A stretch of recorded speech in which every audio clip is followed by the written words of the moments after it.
I first went to Iran in 1959.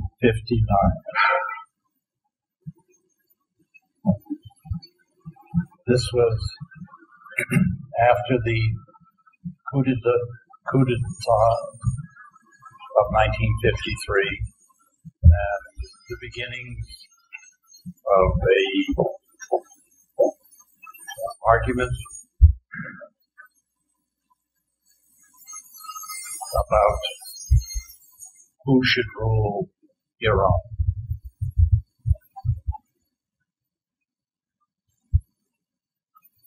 It was an argument that was central to a generation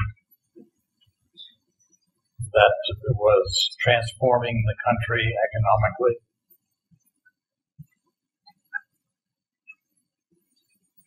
This generation received its education in many respects from the best universities in the world, including its own.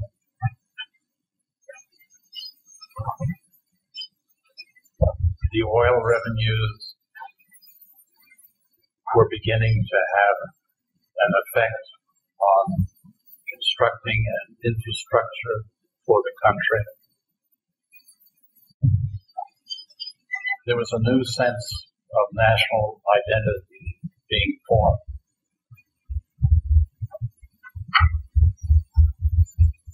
Among my friends, the people of my generation in Iran,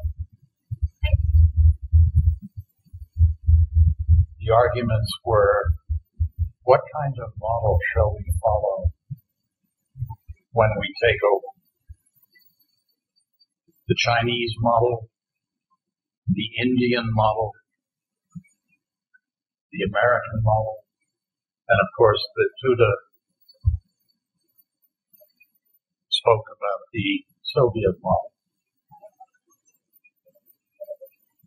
This is because Iran was in the midst of a continuing revolution, which continues to this day. The political equilibrium of Iran has not yet been reached.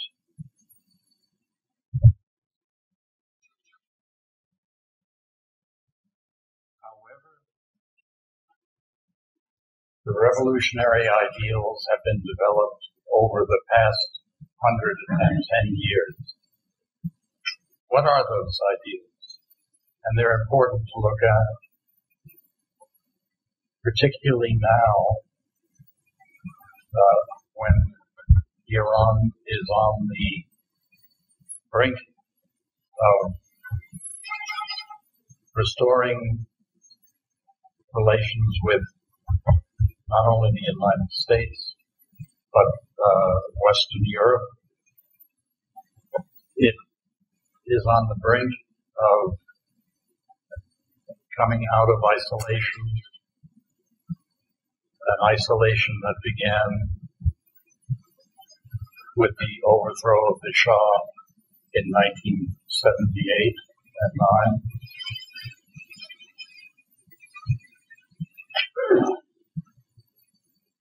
There is a chance that Iran, like the United States, will cease to be hostages to each other.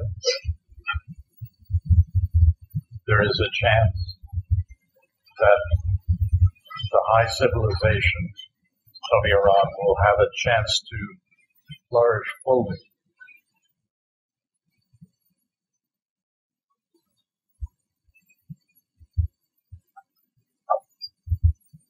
The expression of aspirations.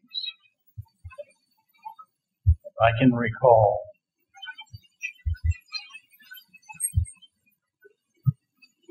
meetings, dinners in Iran where poetry would be recited as a normal event. But when I was there, it was political poetry. In 1964, for example, an anthology was published an anthology of free verse. This was formerly a new kind of poetry, that is, the stanza forms and the rhymes of the past were no longer followed, and there were new subjects, and the subjects were about the suffering and difficulties of the people. One evening I recall vividly, there was a recitation of Ferdowsi's Aresh the Archer, Aresh Hamangir, and Siyavush Khasrai was a free poet of that time, and he gave a modern version of Aresh Hamangir, and everyone knew the poem and felt it in their hearts. They were looking clearly for a new system of government, a new way of expression, a new dignity, a new national identity.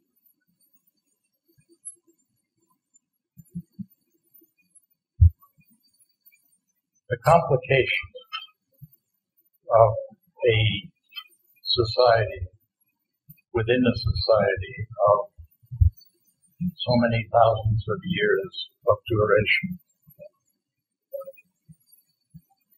emerge in times of crisis.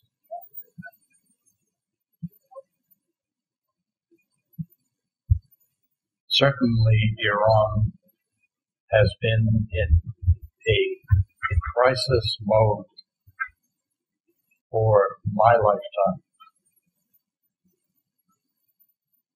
In 1953, a democratically elected ruler was overthrown by the United States, the model of the democratic society that Mossadegh sought to develop.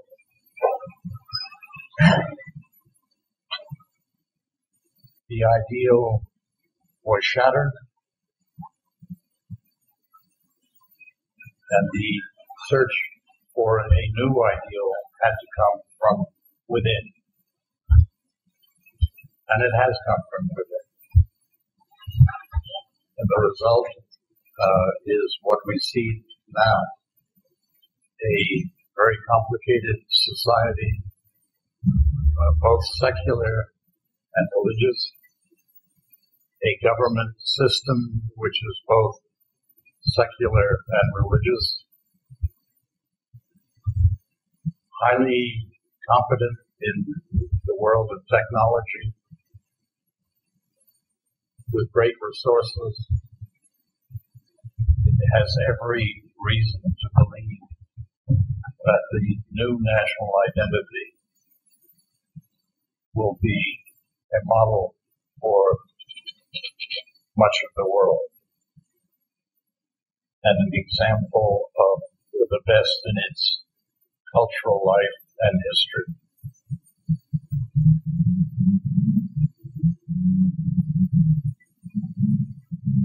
When the hostages were taken in 1979, this was the beginning of the common use of words like sanctions, retribution, revenge,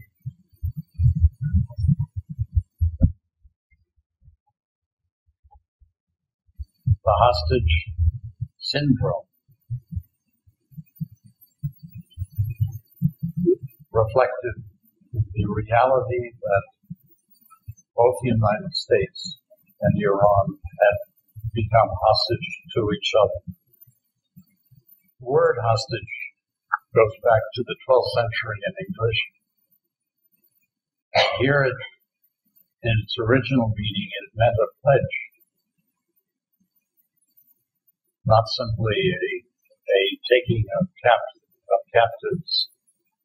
In fact, hostages could also be friends. We have put ourselves in that condition, and the pledge, in a way, was the national identity of both countries. It certainly was the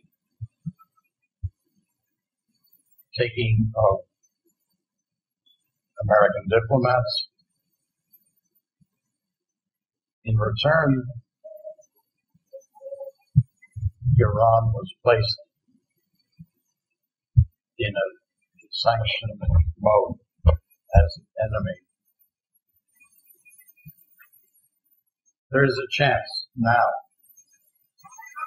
to break through, to have a settlement. And I believe that the beginnings that were made as early as the first months after the taking of the hostages, the beginnings that were made in the end of the Iran-Iraq War can have fruition now. The agreement that's possible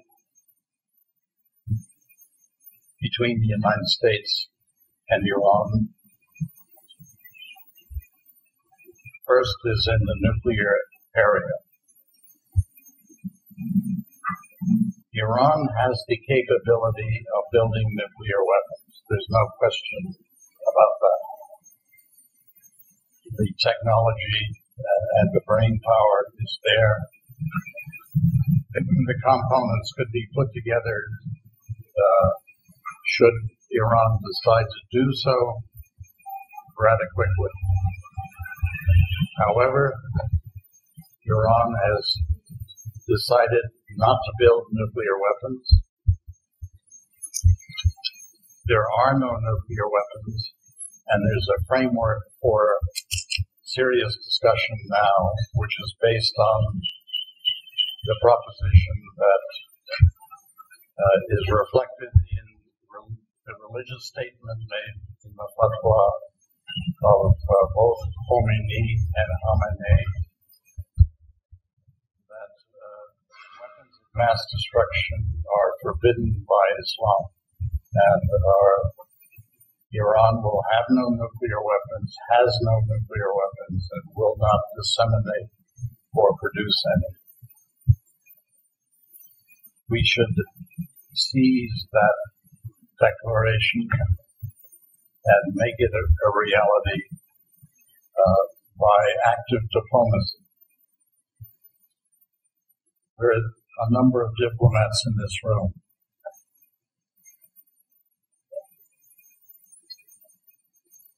Johnny Pico was a part of a very successful outcome ending a terrible 10-year war.